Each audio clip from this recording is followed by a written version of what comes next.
Hi hello all, welcome to Senthil's cuisines page. இன்றைக்கி நீங்கள் பார்க்க போகிறது வந்து எனக்கு ரொம்ப பிடிச்ச அரசாணிக்காய், அதாவது பம்கின் பொரியல் தான் செய்ய போகிறேன். அது வந்து நீங்கள் பாருங்கள். ஃபர்தரான எலபரேஷனை வந்து நான் இதில் ஃபர்தரான வீடியோவில் நான் கொடுக்குறேன். நீங்கள் இதை ட்ரை பண்ணி பாருங்கள், ரொம்ப நல்லாயிருக்கும். வணக்கம், welcome to Senthil's cuisines page. இன்றைக்கி நம்ம பார்க்க போகிறது வந்து எனக்கு ரொம்ப ஃபேவரட்டான அரசாணிக்காய் பம்கின் பொரியல் தான் நம்ம வந்து இப்போ பார்க்க போகிறோம், இன்றைக்கி செய்ய போகிறோம். அதுக்கு தேவையான பொருள்கள் என்னென்னு இப்போ சொல்ல போகிறேன். ஒரு 1/4 கிலோ பம்கின் வந்து சின்ன சின்னதாக கட் பண்ணி வச்சுக்கணும். பெரிய வெங்காயம் வந்து ஒரு பெரிய வெங்காயம், அப்புறம் கருவேப்பிலை இந்த அளவுக்கு, கொத்தமல்லி தழை வந்து கடைசியாக தான் நம்ம போட போகிறோம். இப்போ தாளிக்கிறதுக்கு தேவையான என்னென்ன பொருள்னு சொல்ல போகிறேன்.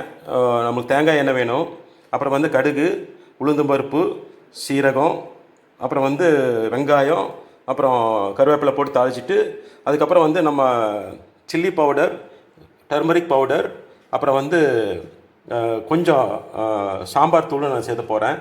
அப்போ கடைசியாக வந்து தேங்காய் துருவலும் அந்த கொத்தமல்லி தழை நறுக்கி வச்சுக்க கொத்தமல்லி சேர்த்து தான் இந்த பொரியல் நான் செய்ய போகிறேன். வாங்க நம்ம மெயின் பேஜுக்கு போகலாம்.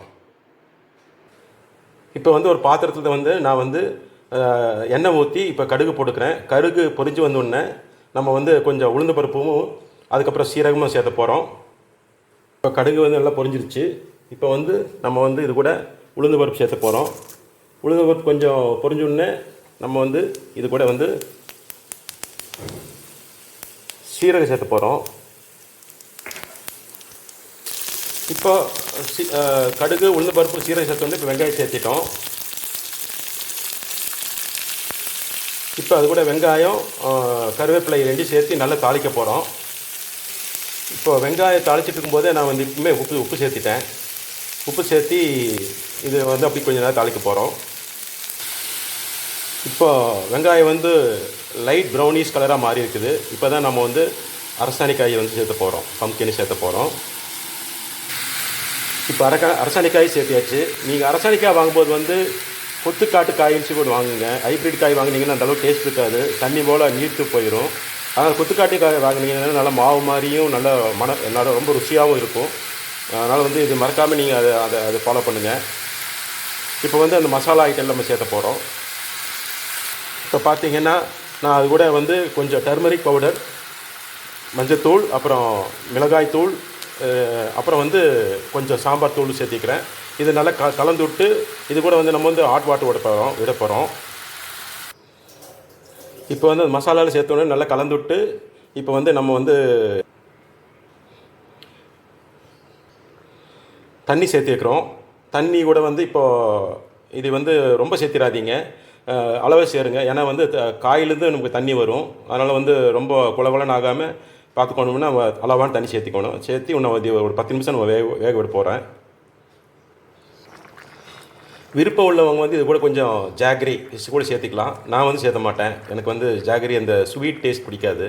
ஆல்ரெடி அரசாணிக்காய் கொஞ்சம் ஸ்வீட்டாக தான் இருக்கும். இப்போ பார்த்தீங்கன்னா அரசாணிக்காய் நல்லா வெந்திருக்கு. இப்போ வந்து நம்ம துருவி வச்சுக்கிற தேங்காயும் கொத்தமல்லி தலையும் வந்து போட்டு கிளற போகும்போது அந்த இருக்கிற தண்ணியும் வந்து சுண்டி போயிடும். இப்போ தேங்காயும் கொத்தமல்லி தலையும் போட்டாச்சு. இதை நல்லா கிளறி விட போகிறோம். இப்போ உடனே அந்த தண்ணியெல்லாம் வந்து உடனே சுண்டிடும். இப்போ பார்த்தீங்கன்னா வந்து அந்த தேங்காயை போட்டோடனே கொஞ்சம் தண்ணி கொஞ்சம் சுண்டி இருக்குது. இன்னும் கொஞ்சம் தண்ணி சுண்டோடனே வந்து இதை நாம் ஆஃப் செஞ்சிட வேண்டியது தான். இப்போ பார்த்தீங்கன்னா தண்ணியெல்லாம் சுண்டிடுச்சு. இதை நீங்கள் ட்ரை பண்ணி பாருங்கள். எங்கள் ஃப்ரெண்ட்ஸுக்குள்ளே ஷேர் பண்ணுங்கள். எனக்கு லைக் கொடுங்க. என்னோடய சேனல் சப்போர்ட் பண்ணுங்கள். மிக்க நன்றி இதை பார்த்ததுக்கு. உங்களோட சப்போர்ட் வந்து எனக்கு ரொம்ப இம்பார்ட்டண்ட்டு. இதை ட்ரை பண்ணி பாருங்கள், ரொம்ப நல்லாயிருக்கும். கொத்துக்காட்டுக்காய் அரசாணிக்காயோட பொரியல் தான் இது.